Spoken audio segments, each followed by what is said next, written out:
Pastor MultiLXO say na I manage peace say wabatu Saarbruecken ha watwa kwan free Ghana na afi wabatu asori Gospel Believers International wasakwa asori foforo why ade pi yamo akwaba na yebesi busa asem kakra se oba Saarbruecken ha no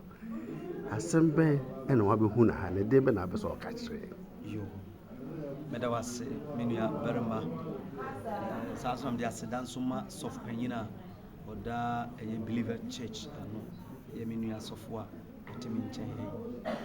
ye sofo Patrick Ben ya me kan se nyame onhira mo na ayadom sorry a medano ye Liberty Grace Pentecostal Church International aye headquarters ewo Abeka La Paz na me ame branches a branch back nso wo Holland Pastor Akins Fojo and Eda Anu. Me sign so ye a member of Ghana Pentecostal Council. Na me ba kroma no e ma niji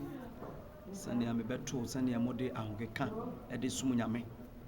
Na akwantu ya mutue no ama mo wura mfi mo nyankopon. Eye ade a maniji ho pa.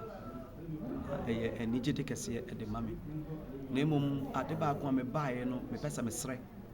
Na me ka kire eye menuanom me papanom ene me mma nyame mudie maka so mu nyina ye me mma ene menuanom asofo nyame adwumayefo adifo omo eye Saarbruecken kuro mu ne se e wo se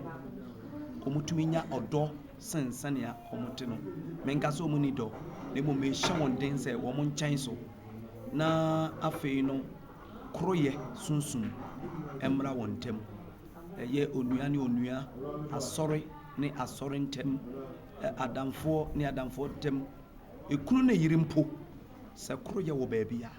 bibia ye bia no ewie enkunimdi eno ne message a me pesa me de ma wo afei bio pesa me ka kire won se ma won fa won paibo eni agro because and I know Paul can say I can do all things through Christ who strengthens me as enye na ho odin bio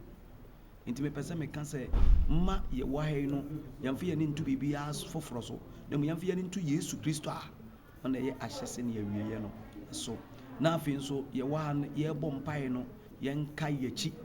say ye firi baabi ena nyame de aba bedu ha Ebeneza de ode en aba bedu ni nti me pese ha no me srese bra biara mo bɔ e wo kuro yi mu no na me admode mo abai no monkai mo nchi mo maamenom mo papanom mo faasefo nom abusua amadan wagya ene oman Ghana se obi hye baabi na baabi o hye no se ekwan bi da ho na bibi papa bi wo ho opportunity bi wo ho a no fi se ode ba oman Ghana na betumi aboa ma onsi so